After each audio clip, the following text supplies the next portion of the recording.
कर्म के पीछे छुपी भावनाएं। पंडित और नर्तकी की कहानी।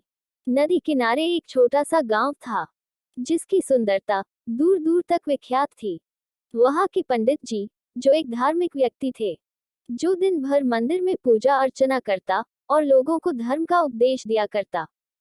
उसी गांव में एक नाचने वाली नर्तकी भी रहती थी, जो लोगों के सामने नाचकर उनका मन बहलाया करती थी और उसमें मिले धन से अपना गुजर बसर करती। एक दिन गांव में बाढ़ आ गई, जिसमें पंडित जी और नाचने वाली स्त्री दोनों एक साथ ही मर गए।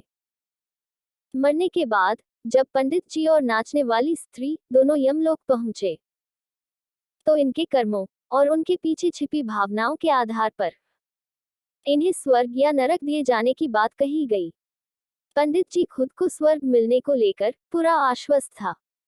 वहीं नाचने वाली अपने मन में ऐसा कुछ भी विचार नहीं कर रही थी। नाचने वाली को सिर्फ फैसले का इंतजार था। तभी घोषणा हुई कि पंडित जी को नरक और नाचने वाली को स्वर्ग दिया जाता है। इस फैसले को सुनकर पंडित जी गुस्से से यमराज पर चिल्लाया और क्रोधित होकर पूछा, ये कैसा न्याय है महाराज? मैं जीवन भर लोगों को उपदेश देता रहा और मुझे नरक नसीब हुआ, जबकि यह स्त्री जीवन भर लोगों को रिझाने के लिए नाचती रही और इसे स्वर्ग दिया जा रहा है, ऐसा क्यों? यमराज जी मुस्कुराए और शांत भाव से उत्तर दिया, ये नाचने वाली अपना पेट भरने के लिए नाचती थी, लेकिन इसके मन में यही भावना थी कि मैं अपनी कला को ईश्वर के चरणों में समर्पित कर रही हूँ।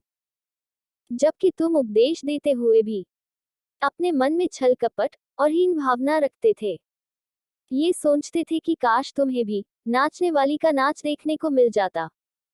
हे व्यक्ति, लगता है तुम ईश्वर के इस महत्वपूर्ण संदेश को भूल गए कि इंसान के कर्म से अधिक कर्म करने के पीछे की भावनाएं मायने रखती है।